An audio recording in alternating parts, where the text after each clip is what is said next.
此时，秀秀口袋里的东西已经掉得差不多了，藏在最深处的最后一样，是一个四四方方的小金锭。蓝忘机安抚性地摸了几下秀秀的脑门，把它放进外套口袋，捡起了那个重量明显过于轻盈的金锭。果然，外面是一层薄薄的金箔，打开之后，里面有一张折得很小的字条。尽管字被努力写得很小了，但骨架之中还是依旧有龙飞凤舞的味道，是蓝忘机已经十分熟悉了的手写字。Tommy 战哥，爸妈安全，我也很好，不着急走，先救飞机。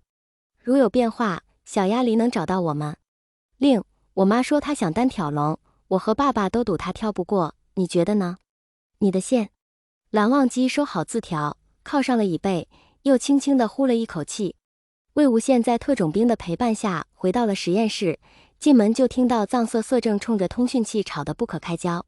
他一时没敢进去，生怕怒火波及到自己身上，听了两耳朵，主题大约是一个资深猎人必须冲在第一线，而通讯器对面的负责人正苦口婆心地劝他安心统揽大局，留在后方。哦，好吧，不是私事，那就不是动真火。他安心的要往里走，跟了他一路的大个子特种兵咳嗽了一声，道：“那个，魏先生，稍等。”魏无羡，特种兵，今天那个，抱歉。魏无羡一脸猛然。特种兵，待会换班，我让队友给你带消炎药膏。魏无羡眨了眨眼，恍然道：“哦，是你拧我胳膊我来着。”特种兵，不，魏无羡，那您道什么歉呢？特种兵，队长说了，你和你父母都是专家，我们应该礼遇。魏无羡笑了，道：“行了，没那么娇贵，走吧走吧，你们有你们的任务，我能理解。”特种兵敬了个礼，转身出去了。几小时后，名义上是姑苏捕猎队，实质上是清河救援组的一行人按照魏无羡给出的路线出发了。此时，航班失踪已超过了50个小时，实在是一刻也不能等了。捕猎队的常规配置通常是7的倍数，7、14或者21。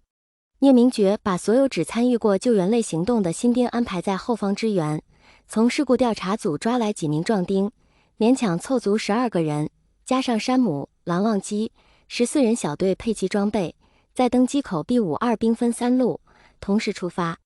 2份仪表盘测出的数据同时传送到中央队伍和特别调查组的总部，蓝忘机及时推算出坐标调整行进方向。而在大后方实验室里，魏无羡也在实时监控着数据，以便互相验证，万一有所出入，就要及时质疑。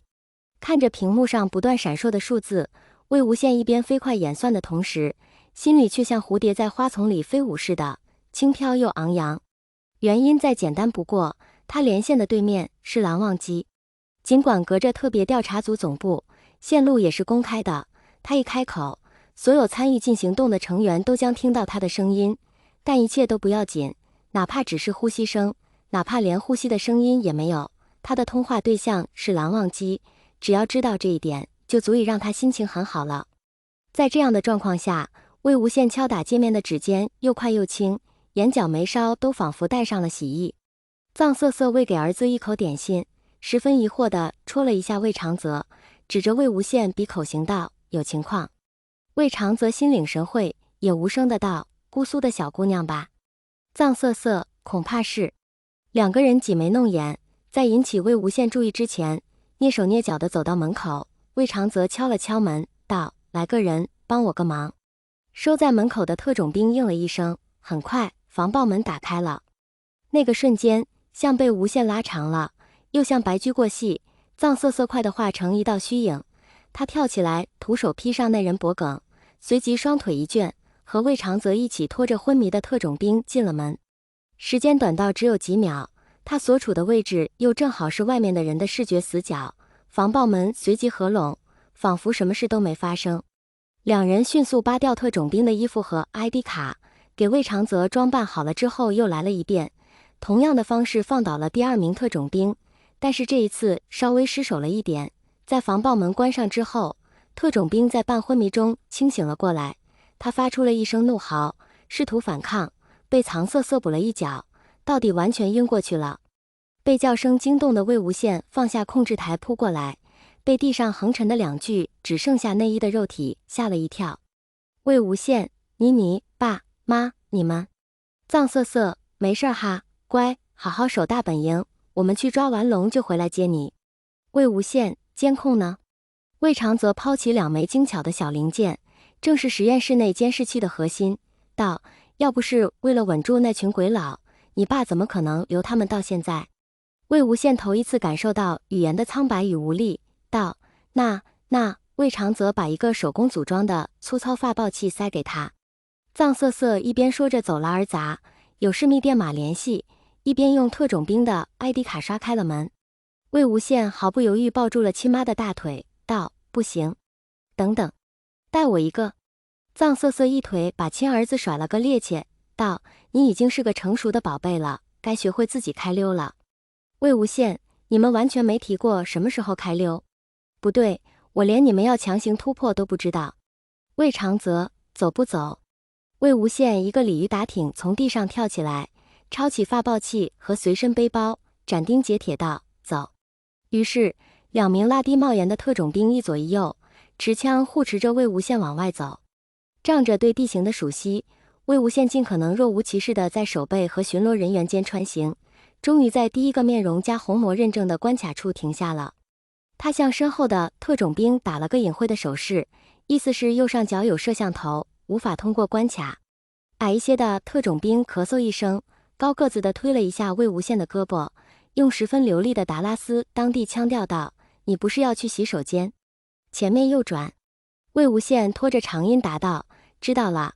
3人就地转弯，大摇大摆地走进了男洗手间。一名身着特种兵队服的大个子解决完生理问题，正拉着裤链，听见门响，下意识抬头，刚巧与魏无羡的视线撞上。好巧不巧，正是和魏无羡讨论过消炎药膏的那位大个子。魏无羡，一道虚影从魏无羡身后窜了出去，快得像一条闪电。魏无羡心知是他试试武力解决的娘亲，赶忙道：别打，是熟人。他说了半句话的功夫，臧瑟瑟已经徒手把体重差不多他2倍的大个子勒得翻起了白眼。他稍微松了一点力气，好让大个子勉强能说出话来。大个子浑身都绷紧了，举在胸口的双手张开，像是要去掰臧瑟瑟的胳膊，又不敢，道：别紧张，别紧张，我不喊，我配合，你们不要敲晕我，我也不想死在这。魏无羡，我们需要你的帮助。大个子很犹豫，顿了好一会，道：不然还是打晕我吧。臧瑟瑟又一把勒紧了。魏无羡连忙摆手制止，道：我爸妈被困在这好几天了，完全无法跟外界联系，否则我也不会专程飞过来。现在不是要逃走，而是要去前线捕龙。你说过专家应该受礼遇，可你们所谓的礼遇从头到尾都是自以为的礼遇，是把鱼困在没有水的地方，很安全，但鱼也死了。你是个中队长吧？要是真的想彻底执行命令，就不应该消极反抗。你的警报器呢？刚才为什么不按下去？